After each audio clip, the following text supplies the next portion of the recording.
স্বাগত নিউজ 24 সংবাদে। পুরো সংবাদে আপনাদের সঙ্গে আছি আমি নাফিসা হক। আজ ঐতিহাসিক ৩৬ জুলাই। দিনটি বাংলাদেশের ইতিহাসের পাতায় একটি সাহসী অধ্যায়। ফ্যাসিস্ট পতনের এই দিনে জুলাই গণ অভ্যুত্থান দিবস উদযাপন করছে ছাত্র জনতা। সকাল থেকেই বিজয় মিছিল নিয়ে মানিক মিয়া অ্যাভিনিউতে সমবেত হচ্ছে বিভিন্ন সংগঠন এবং শিল্পীরা। বিকেল ৫টায় জাতীয় সংসদের দক্ষিণ প্লাজায় জুলাই ঘোষণাপত্র পাঠ করবেন প্রধান উপদেষ্টা। কর্মসূচি ঘিরে রাজধানী সহ সারা দেশে কয়েক স্তরের নিরাপত্তা ব্যবস্থা গ্রহণ করেছে আইন শৃঙ্খলা রক্ষাকারী বাহিনী। সন্ত্রাসমুক্ত, স্বৈরাচারমুক্ত এবং দুর্নীতিমুক্ত দেশ হিসেবে বিশ্বের বিভিন্ন উন্নত দেশের মতো এগিয়ে যাবে, সেটি আমরা প্রত্যাশা করি। আমাদের ছেলেমেয়েরা নিরাপদ থাকবে। আমরা আমাদের বাংলাদেশি হিসেবে যতটুকু দেশে এবং দেশের বাহিরে যতটুকু আমাদের অধিকার পাওয়া দরকার, সরকার সেটার জন্য কাজ করবে। আমাদের জনগণের স্বার্থের কথা চিন্তা করে জনগণের পক্ষে হয়ে আমাদের জন্য কাজ করবে, সেটাই আমরা চাই। দর্শক, জাতীয় সংসদ ভবন এলাকায় রয়েছেন আমাদের সহকর্মী নাইমাল জিকো এবং মাসুদ সুমন। আমরা শুরুতেই যাচ্ছি আমাদের সহকর্মী নাইমাল জিকোর কাছে। জিকো, জানাবেন মানিক মিয়া অ্যাভিনিউতে এখনকার কি পরিস্থিতি আপনি দেখছেন?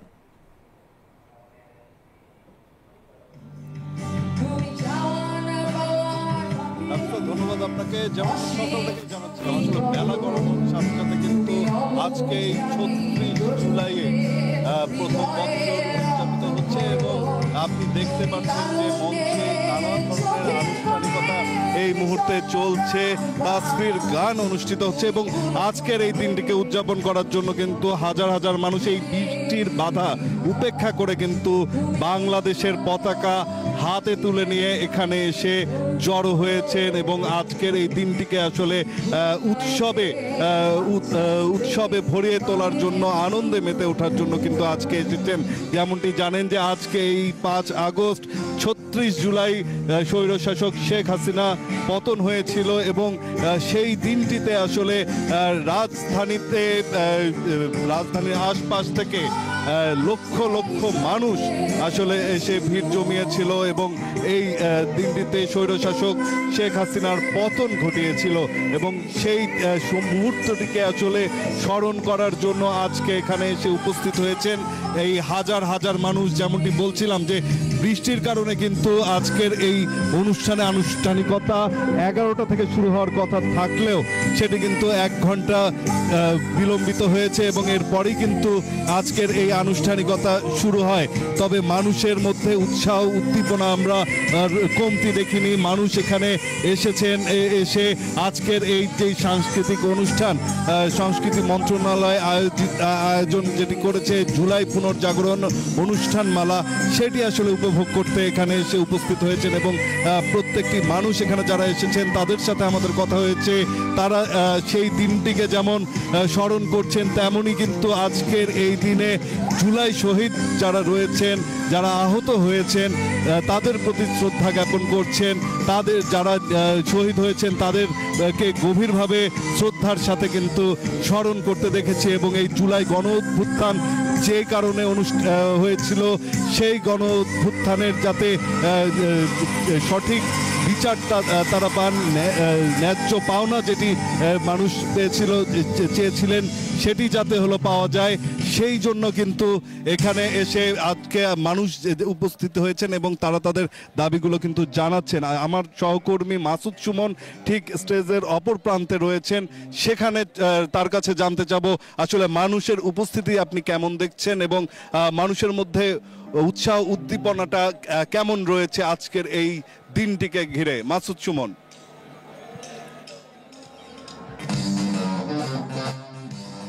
ধন্যবাদ নাইমাল জিকো। আপনি পেছনের চিত্রটি জানতে চেয়েছেন। পেছনে এখনো কিন্তু আকাশে বৃষ্টি হচ্ছে। এই বৃষ্টি উপেক্ষা করে হাজার হাজার মানুষ কিন্তু এখনো ছোট ছোট মিছিল নিয়ে এখানে আসছেন এবং আপনারা দেখছেন লাল সবুজের যে পতাকা, যেই পতাকার জন্য রাজপথে 36 দিন তাজা রক্ত বিলিয়ে দিয়েছে, পুলিশের মুহুর্মুহুর গুলির সামনে নিজের জীবন বিলিয়ে দিয়েছে, বুক পেতে দিয়েছে। হাজার হাজার মানুষের জীবনের বিনিময়ে যেই দ্বিতীয় স্বাধীনতাটি অর্জন করেছে, দেশ থেকে 15.5 বছরের স্বৈর শাসককে বিতাড়িত করেছে, এই দিবস থেকে কিন্তু এই বৃষ্টি তাদের থামাতে পারেনি। তারা উদযাপনে লাল সবুজের পতাকা উঠিয়ে হাত নাড়িয়ে মিছিলে স্লোগানে প্রমাণ করছে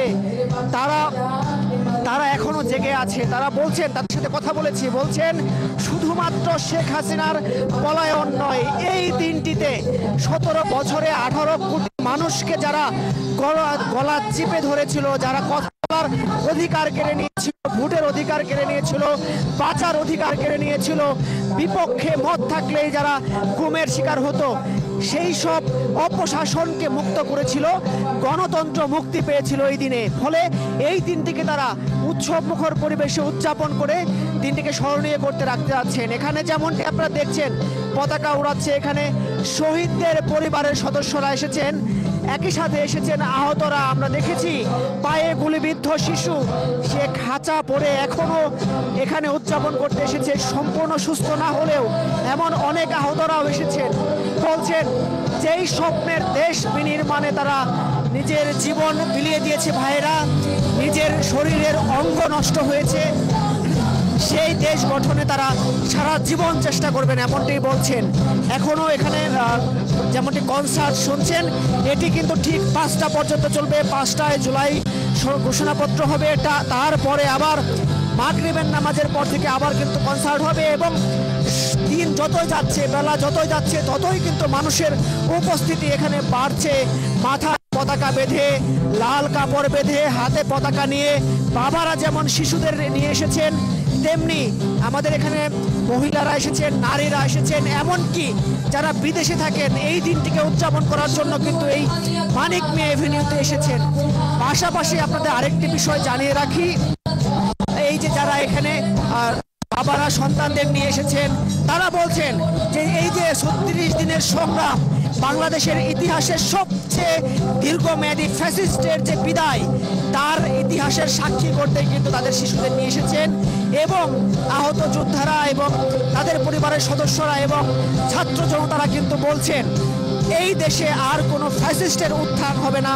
তারা সব সময়ই এই রাজপথে থাকবেন, এবং যখনই কোনো ফ্যাসিস্টের উত্থান হতে থাকবে বা এমন কোনো চিন্তা করবে কোনো রাজনৈতিক দল, তাদেরকে কঠোরভাবে প্রতিহত করবে, এমন ঘোষণাও কিন্তু এই বিজয় উদযাপনের এই মঞ্চ থেকে ঘোষণা করা হচ্ছে। নাফিসা, এই ছিল আমার কাছে সর্বশেষ। মাসুদ সুমন এবং নাইমাল জিকো, আপনাদের ধন্যবাদ। জুলাই ঘোষণাপত্র পাঠ অনুষ্ঠানে অংশ নিতে দেশের বিভিন্ন জেলা থেকে বিশেষ ট্রেনে করে ঢাকায় আসছে মানুষ। সকাল থেকেই রাজধানীর কমলাপুর রেল স্টেশনে আসতে শুরু করে ট্রেনগুলো। সকাল 10টায় রংপুর থেকে আসে রংপুর স্পেশাল, 11টার দিকে নারায়ণগঞ্জ থেকে আসে আরও একটি ট্রেন। এভাবে চট্টগ্রাম, সিলেট, রাজশাহী সহ কয়েকটি জেলা থেকে আসবে মোট 8টি বিশেষ ট্রেন। ছাত্র জনতারা জানান, নতুন বাংলাদেশ বিনির্মাণের সহযাত্রী হতে চান তারা। মানে দেশটাকে পুনর্নির্মাণ করতে চাই, তাহলে জুলাই ঘোষণাপত্র এমনভাবে হতে হবে যাতে কাউকে এরকম বঞ্চিত করা না হয়। হ্যাঁ, কেউ নিজস্ব মানে এককভাবে কেউ ক্রেডিট নিতে না পারে। হ্যাঁ, জুলাই সনদপত্র খুবই দরকার, এটা খুবই প্রয়োজনীয় এখন, কারণ কেউ অস্বীকার করতে পারবে না এটা যে জুলাই গণঅভ্যুত্থানে অত বড় অবদান রাখছে মানুষ, এটা কেউ আর অস্বীকার করতে পারবে না। এটা আমি বাংলাদেশ দেখতে চাই সুন্দর, শান্তির এবং সম্প্রীতি, এবং সবাই মিলেমিশে থাকবে এবং দেশের জন্য সবাই কাজ করবে, এই আশা ব্যক্ত করি। জুলাইয়ের ঘোষণাপত্র দিতেছে, বিচারের সংস্কার হবে, যারা আমাদের উপর আমাদের ভাইদেরকে হত্যা করেছে, আমাদের উপর হামলা করেছে, তাদের বিচারের ঘোষণা করা হবে। দর্শক, কমলাপুর রেল স্টেশনে আছেন আমাদের সহকর্মী শাহরিয়ার কবির, যুক্ত হচ্ছি শাহরিয়ার কবিরের সঙ্গে। শাহরিয়ার, জানাবেন যারা বিভিন্ন জেলা থেকে এসেছেন বা এখনো আসছেন, তাদের মধ্যে উৎসাহ উদ্দীপনা আপনি ঠিক কতটা দেখতে পেয়েছেন এবং কি বলছেন তারা?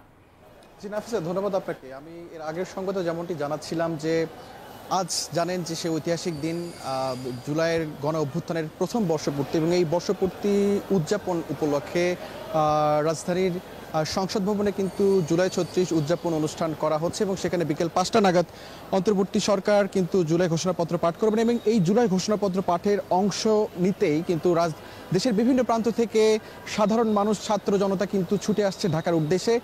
আপনাকে একটু জানিয়ে রাখি যে ঠিক বেলা 10টার দিকে কিন্তু রংপুর থেকে রংপুর স্পেশাল একটি ট্রেন ছেড়ে আসে এবং কমলাপুর রেল স্টেশনে এসে অবস্থান নেয়, এবং এরপরে কিন্তু ধারাবাহিকতায় সিলেট থেকে এবং নারায়ণগঞ্জ থেকে আরও 2টি ট্রেন কিন্তু আসে। তাদেরকে জিজ্ঞেস করেছিলাম আসলে ট্রেনে তাদের যাত্রার অভিজ্ঞতার কথা। তারা কিন্তু জানিয়েছেন যে সম্পূর্ণ নির্বিঘ্নে কিন্তু তারা এই ঢাকায় পৌঁছাতে পেরেছেন এবং কোনো ধরনের ভাড়া কিন্তু তাদেরকে দিতে হয়নি। তো সব মিলিয়ে তারা কিন্তু বেশ উচ্ছ্বাস প্রকাশ করেছেন এবং তারা যেটি মূলত জানিয়েছেন যে জুলাই ঘোষণাপত্রকে নিয়ে তাদের যে স্বপ্ন, আশা, আকাঙ্ক্ষা দেশ এবং জাতির, সেটি কিন্তু আজকে বাস্তবায়ন হবে বলে কিন্তু তারা প্রত্যাশা করছে। তো নাফিসা, এই ছিল আমার কাছে কমলাপুর থেকে সর্বশেষ। গণতান্ত্রিক, মানবিক ও বৈষম্যহীন রাষ্ট্র প্রতিষ্ঠার আহ্বান জানিয়েছেন প্রধান উপদেষ্টা ডক্টর মোহাম্মদ ইউনূস। সকালে জুলাই গণ অভ্যুত্থান দিবসের আয়োজনে দেয়া বক্তব্যে এই আহ্বান জানান তিনি। সরকার প্রধান আরও বলেন, দেশের মানুষের বুকে গুলি চালিয়ে শেষ পর্যন্ত ক্ষমতায় থাকতে চেয়েছিল ফ্যাসিবাদী সরকার। তবে জুলাইয়ের মহানায়কদের আত্মত্যাগ তখনই সার্থক হবে যখন এই দেশকে আমরা একটি সত্যিকারের জনকল্যাণকর দেশ হিসেবে গড়ে তুলতে পারব। আজ আমরা কেবল অতীত স্মরণ করতে আসি নাই, আমরা একটি শপথ গ্রহণ করতে এসেছি। শপথ এই, আমরা কোনো ধরনের নিপীড়নের কাছে মাথা নোয়াব না। আমরা প্রতিষ্ঠা করব একটা জবাবদিহিমূলক, মানবিক, গণতান্ত্রিক এবং বৈষম্যহীন রাষ্ট্র, এমন রাষ্ট্র যা সবসময় জনকল্যাণে কাজ করবে। জুলাই শহীদদের আত্মত্যাগ আমরা বৃথা যেতে দেব না। তাদের আত্মত্যাগই হবে আমাদের পথ চলার প্রেরণা, তাদের স্বপ্নই হবে আমাদের আগামী বাংলাদেশের নির্মাণ রেখা। জুলাই গণ অভ্যুত্থান দিবস উপলক্ষে আজ রাত 8:20 জাতির উদ্দেশ্যে ভাষণ দেবেন প্রধান উপদেষ্টা ডক্টর মোহাম্মদ ইউনূস। প্রধান উপদেষ্টার ভেরিফাইড ফেসবুক অ্যাকাউন্টে আজ দুপুর 1:45টার দিকে পোস্ট দিয়ে এই তথ্য জানানো হয়েছে। বাংলাদেশ টেলিভিশন, বিটিভি নিউজ ও বাংলাদেশ বেতার ভাষণটি একযোগে সরাসরি সম্প্রচার করবে। ভাষণে অন্তর্বর্তী সরকারের 1 বছরের কর্মকাণ্ড, জুলাই গণহত্যার বিচারের অগ্রগতি এবং চলমান সংস্কার কার্যক্রমের সারসংক্ষেপ তুলে ধরতে পারেন প্রধান উপদেষ্টা। আর এর পাশাপাশি জাতীয় সংসদ নির্বাচন 2026 সালের কোন মাসে অনুষ্ঠিত হবে তা নির্দিষ্ট করে ঘোষণা করতে পারেন তিনি।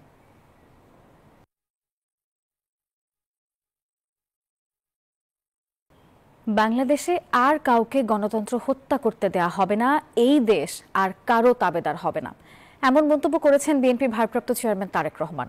জুলাই গণ অভ্যুত্থানের বর্ষপূর্তি উপলক্ষে নিজের ফেসবুক পেজ থেকে লাইভে এসব কথা বলেছেন তিনি। বলেন, 5 আগস্ট হয়ে উঠুক গণতন্ত্র ও সুশাসন প্রতিষ্ঠার দিন। মায়ের মমতায় বাংলাদেশ গড়তে চায় বিএনপি, এমন কথা জানান তারেক রহমান। উত্তাল জুলাই আগস্টের পুরোটা সময় সুদূর লন্ডন থেকে দেশের গণতন্ত্রকামী মানুষকে এক সুতোয় বেঁধে রেখেছিলেন বিএনপির ভারপ্রাপ্ত chairman Tarique Rahman. 5 August fascist Sheikh Hasina পতনের পরও দেশের স্বার্থে প্রতিশোধের বদলে সবাইকে দায়িত্বশীল আচরণের আহ্বান জানান তিনি। ঐতিহাসিক 5 আগস্ট উপলক্ষে নিজের ফেসবুক পেজে লাইভে বক্তব্য দেন বিএনপির ভারপ্রাপ্ত চেয়ারম্যান। বলেন, শেখ হাসিনা গুম, খুন আর নিপীড়নের মাধ্যমে যে ফ্যাসিবাদ প্রতিষ্ঠা করেছিল তা ইতিহাসের সব বর্বরতাকে হার মানিয়েছে। যারা কৌশলে ফ্যাসিবাদী শাসনের সঙ্গে বর্তমান অন্তর্বর্তীকালীন সরকারের তুলনা করতে চান, তাদেরকে স্মরণ করে দিয়ে বলতে চাই, 5ই আগস্ট বাংলাদেশে যা ঘটেছে এটি শুধু বাংলাদেশ নয়, বিশ্বের ইতিহাসেও মনে হয় নজিরবিহীন। 5ই আগস্ট গণভবন ছেড়ে ফ্যাসিস্ট পালিয়েছে, সংসদ ভবন রেখে তথাকথিত সাংসদ পালিয়েছে, আদালত ছেড়ে প্রধান বিচারপতি পালিয়েছে। শহীদদের আকাঙ্ক্ষা বাস্তবায়নে গণতান্ত্রিক ও মানবিক বাংলাদেশ গড়ার সুদৃঢ় প্রত্যয় ব্যক্ত করেন বিএনপির ভারপ্রাপ্ত চেয়ারম্যান। একজন মায়ের চোখে বাংলাদেশ যেমন, আমরা তেমন একটি বাংলাদেশ গড়তে চাই যেখানে দল, মত, ধর্ম, বর্ণ নির্বিশেষে বিশ্বাসী, অবিশ্বাসী, সংশয়বাদী প্রতিটি সন্তান, প্রতিটি মানুষ নিরাপদে থাকবে। আজ এবং আগামীর প্রতিটি 5ই আগস্ট হয়ে উঠুক গণতন্ত্র, সুশাসন প্রতিষ্ঠা আর মানবিক মানুষ হয়ে ওঠার অঙ্গীকারের দিন।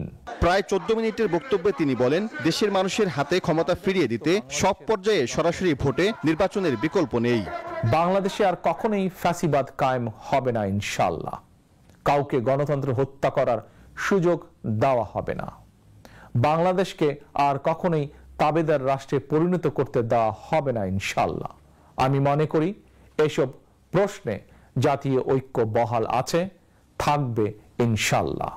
তারেক রহমান বলেন, 71-এর শহীদদের যেমন বাংলাদেশ ভুলেনি, তেমনি 24-এর শহীদদেরও ভুলবে না। সাইফুল ইসলাম, নিউজ 24, ঢাকা।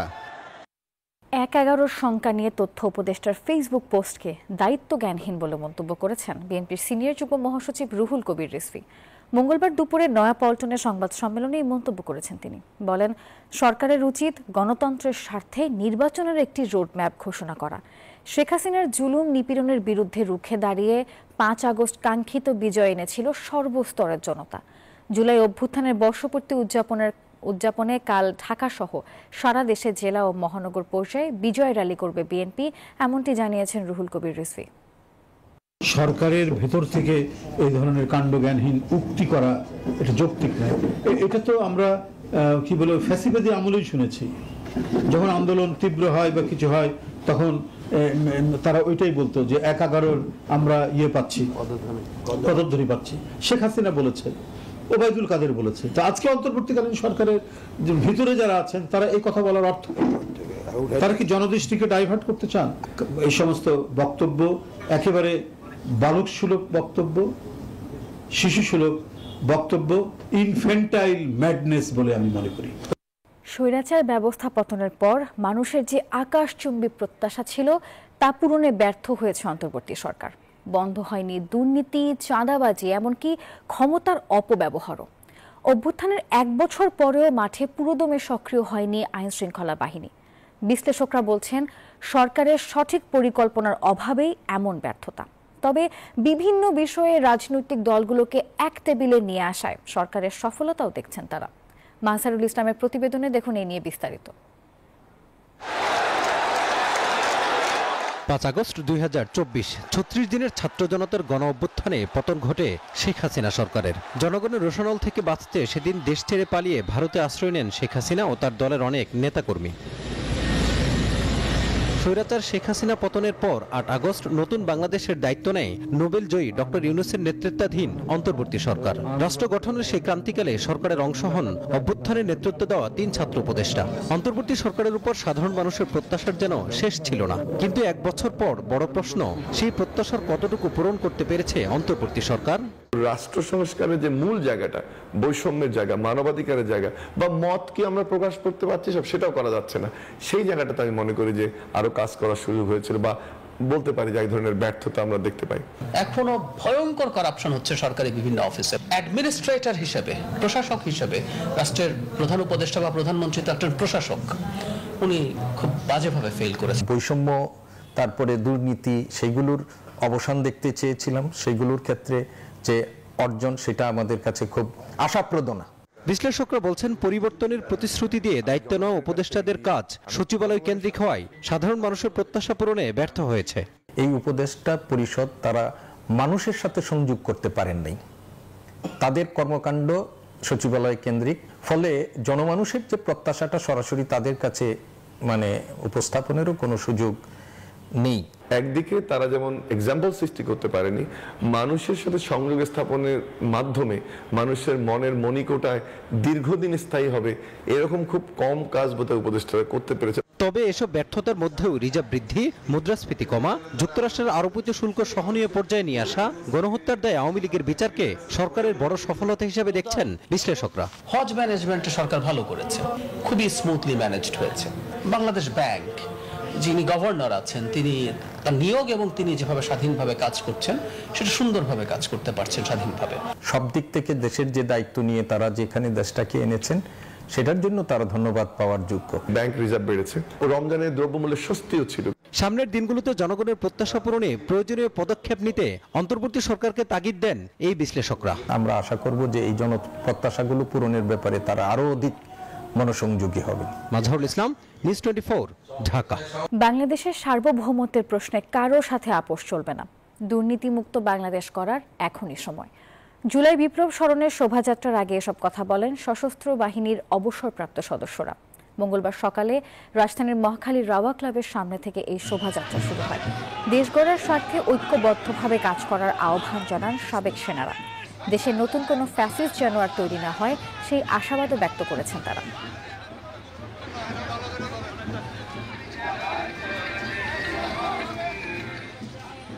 দুর্নীতিমুক্ত নিরাপদ বাংলাদেশ গড়ার আমরা যদি এখনই না পারি তাহলে হয়তো আর কোনোদিনই পারবো না।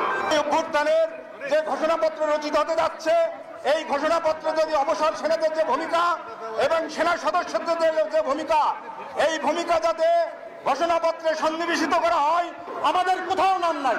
আমরা চাচ্ছি এই যে জুলাই সনদে যদি আমাদের নাম থাকে, যদি না থাকে তাহলে আমাদেরকে আপনারা রাস্তায় নামতে বাধ্য করবেন না।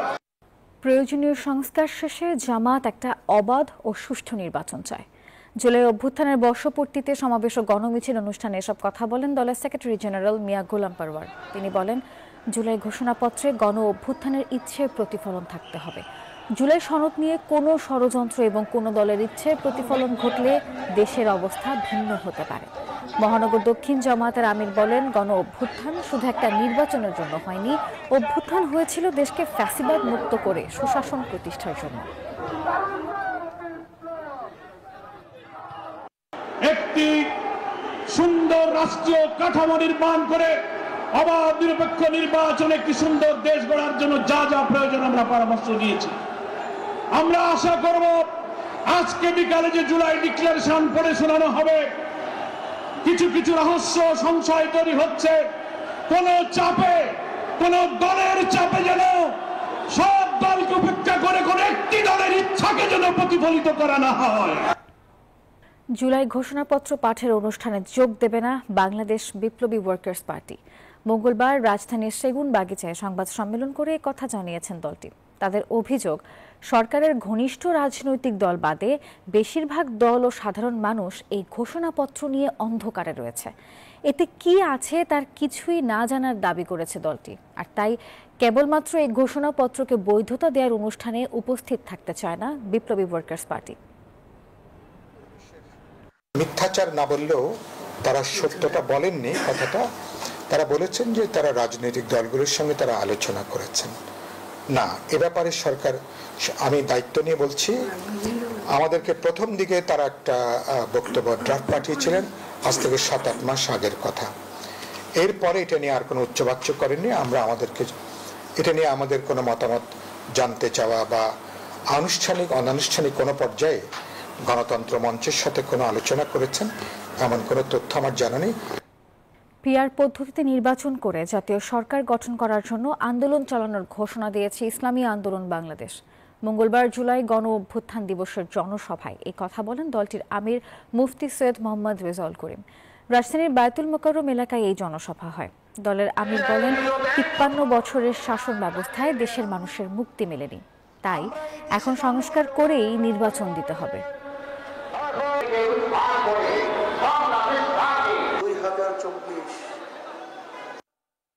5ই আগস্টের পরে আজকে বাংলাদেশ নতুন গড়ার একটা ক্ষেত্র তৈরি হয়েছে।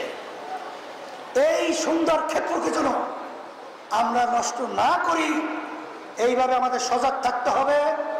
আমরা সবাই একাকার হয়ে পিআর পদ্ধতি নির্বাচনের মাধ্যমে জাতীয় সরকার তৈরি করে আমরা এই দেশকে সুন্দর করব। অবিলম্বে পলাতক শেখ হাসিনার বিচারের দাবি জানিয়েছে ঢাকা মহানগর ইসলামী ছাত্র শিবির। মঙ্গলবার ঢাকা বিশ্ববিদ্যালয়ে এক র্যালিতে মন্তব্য করেন দলটির সংগঠনটির নেতাকর্মীরা। র্যালিটি কেন্দ্রীয় শহীদ মিনার থেকে রাজু ভাস্কর্য হয়ে শাহবাগে গিয়ে জমায়েত করে। নেতাকর্মীরা বলেন, জুলাইয়ের সবচেয়ে বড় প্রত্যাশা সংস্কার, যা বাস্তবায়ন করতে হবে অন্তর্বর্তীকালীন সরকারকে।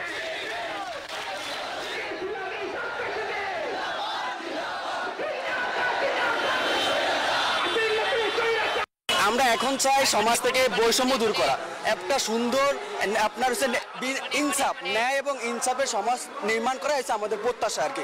আমাদের চাওয়া হচ্ছে জুলাই আকাঙ্ক্ষাকে বাস্তবায়ন করা। ছাত্ররা যে আকাঙ্ক্ষা নিয়ে তাদের জীবন বিলিয়ে দিয়েছিল, সেই আকাঙ্ক্ষা বাস্তবায়ন করে আমাদের লক্ষ্য। জুলাইয়ের এই চেতনা যেন সবার মধ্যে জাগ্রত থাকে। আজকে বাংলাদেশ ইসলামী ছাত্র শিবিরের এই আনন্দ মিছিলের দ্বারা এটাই আমরা প্রমাণ করতেছি। হঠাৎ কক্সবাজারের একটি হোটেলে অবস্থান করছেন জাতীয় নাগরিক পার্টি এনসিপির নেতারা এবং সাবেক মার্কিন রাষ্ট্রদূত পিটার হাস।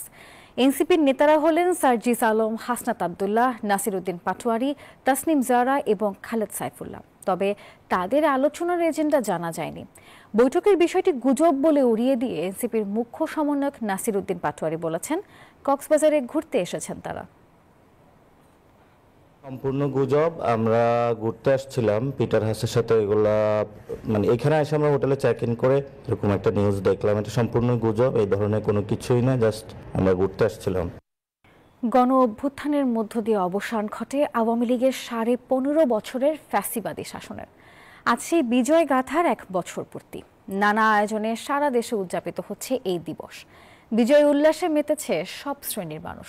সবারই চাওয়া নতুন বাংলাদেশের জাগরণ। ছাত্র জনতার আন্দোলনের মুখে গত বছরের 5 আগস্ট দেশ ছেড়ে পালাতে বাধ্য হন সাবেক প্রধানমন্ত্রী শেখ হাসিনা। আজ গণ অভ্যুত্থানের 1 বছর পূর্তিতে আনন্দে উল্লসিত গোটা দেশ। চট্টগ্রামে নানা আয়োজনে উদযাপিত হচ্ছে গণ অভ্যুত্থানের বছরপূর্তি উৎসব। বহদ্দার হাট থেকে বের হয় শিবিরের বিজয় শোভাযাত্রা। র্যালিটি নগরীর বিভিন্ন সড়ক প্রদক্ষিণ করে। হেফাজতে ইসলামীও শহীদদের স্মরণে দোয়া মাহফিল সহ বিজয় র্যালি বের করে। দিবসটি উপলক্ষে সিলেট শাহজালাল বিজ্ঞান ও প্রযুক্তি বিশ্ববিদ্যালয়ে জাতীয় সঙ্গীত পরিবেশনের মাধ্যমে কর্মসূচি শুরু হয়। এরপর বের হয় বর্ণাঢ্য র্যালি। এছাড়া শিল্পকলা একাডেমিতে নিহতদের পরিবার ও আহতদের স্মরণে হয় আলোচনা সভা। খুলনায় বিভিন্ন কর্মসূচি পালন করছে জেলা প্রশাসন। শিববাড়ি মোড়ে জুলাই শহীদ স্মৃতিস্তম্ভে পুষ্পস্তবক অর্পণ করা হয়। এছাড়া রয়েছে সংবর্ধনা, জুলাই স্মৃতিচারণ ও উন্মুক্ত আলোচনা সভা। রংপুরেও জুলাই স্মৃতিস্তম্ভে পুষ্পমাল্য অর্পণ, আলোচনা সভা, বিজয় র্যালি হয়েছে। শিল্পকলা একাডেমিতে অনুষ্ঠিত হয় আলোচনা সভা। রাজশাহী বিশ্ববিদ্যালয়ে বিজয় র্যালি করেছে ছাত্র জনতা। নানা কর্মসূচি পালন করেছে জেলা প্রশাসন, বিভিন্ন রাজনৈতিক, সামাজিক ও সাংস্কৃতিক সংগঠন। এছাড়া সারা দেশের বিভিন্ন শহরে নানা কর্মসূচি পালন করেছে ছাত্র জনতা সহ বিভিন্ন সংগঠন। সবার চাওয়া অনিয়ম, দুর্নীতির ঊর্ধ্বে গিয়ে একটি নতুন বাংলাদেশ গড়ার। Desk report, news 24। জুলাই অভ্যুত্থানের পর সবার সম অধিকার প্রতিষ্ঠায় ব্যর্থ হয়েছে অন্তর্বর্তীকালীন সরকার। মঙ্গলবার কেন্দ্রীয় শহীদ মিনারে কথা বলেছেন গণতান্ত্রিক ছাত্র জোটের সমন্বয়ক সাইদুল হক নিশান। মঙ্গলবার সকালে জুলাই গণ অভ্যুত্থানের বর্ষপূর্তিতে শ্রদ্ধা নিবেদন করে সংগঠনটি। 1 মিনিট নীরবতা পালন করে শহীদদের প্রতি লাল সালাম জানান নেতাকর্মীরা। পরে সাংবাদিকদের সঙ্গে কথা বলেন মাওলানা ভাসানী পরিষদের সাধারণ সম্পাদক অধ্যাপক ডক্টর হারুনুর রশিদ। বলেন, সরকার যেসব প্রতিশ্রুতি দিয়ে দায়িত্ব নিয়েছে তা রক্ষায় ব্যর্থ হয়েছে।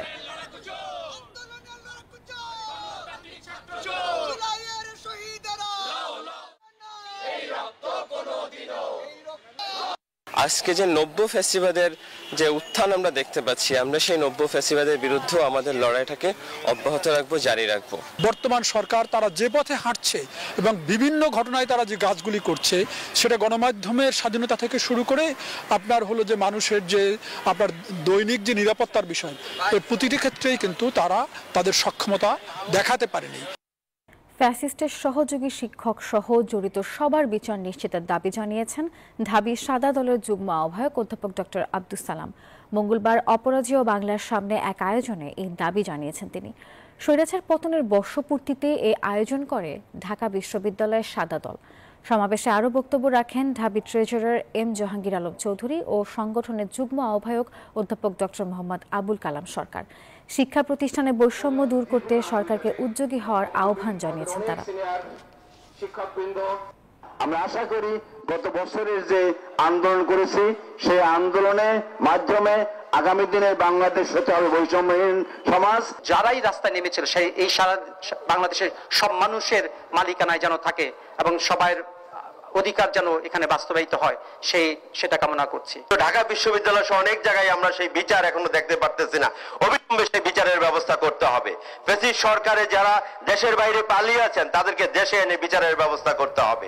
চলতি অর্থবছরের প্রথম মাস জুলাইয়ে $477 কোটি পণ্য রপ্তানি হয়েছে, আর এই রপ্তানি গত 25 মাসের মধ্যে সর্বোচ্চ।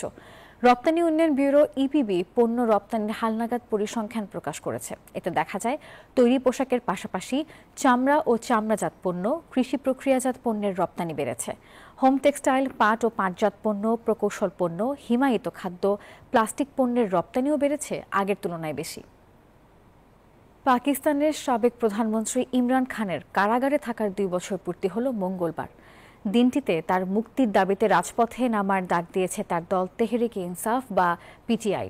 সরকার উৎখাত না করা পর্যন্ত আন্দোলন চালানোর ঘোষণা দিয়েছে দলটি।